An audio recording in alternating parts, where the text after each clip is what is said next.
Good morning. Thanks for joining me for devotions this morning. I'm going to continue reading from the Gospel of Mark, chapter 5, beginning in verse 1.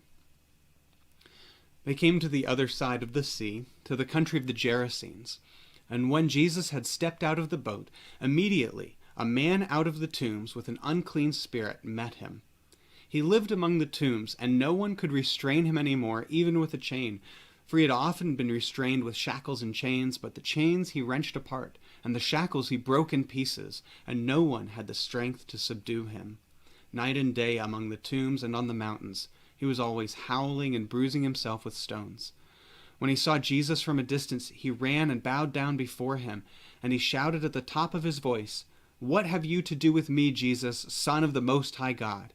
I adjure you by God, do not torment me."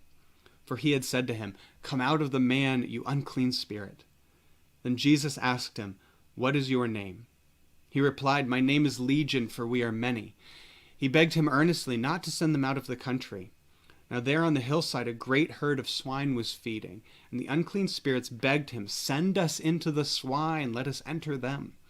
So he gave them permission, and the unclean spirits came out and entered the swine, and the herd, numbering about 2,000, rushed down the steep bank into the sea, and were drowned in the sea.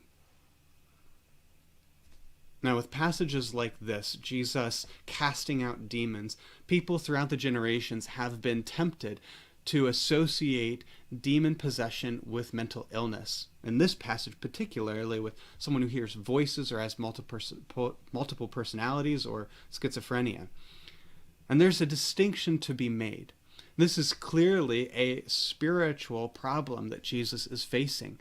This is a set of demons who knows who Jesus is. They can recognize God because they have a prior relationship, one that has not gone well, apparently.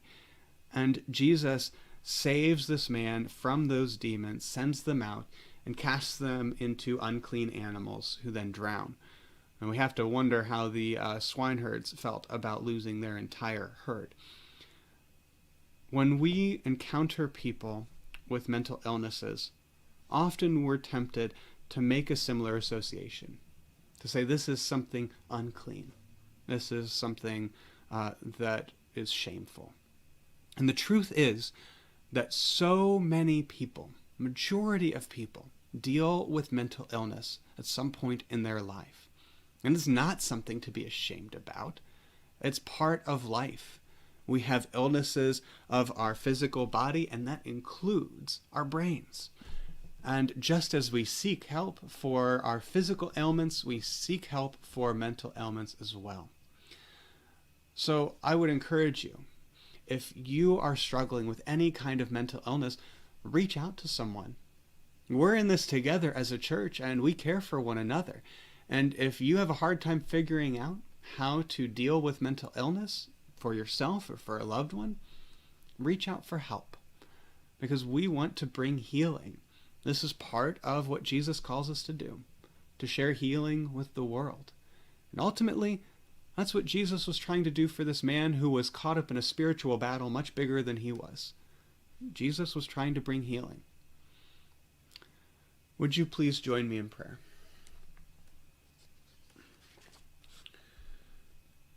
God, it is good to rejoice in your beauty and to gaze upon your handiwork. While others may call this a waste of time, we recognize that unless we sit in adoration of you and all that you've done and all that you've created us to be, we will forget whom we serve and for what purpose.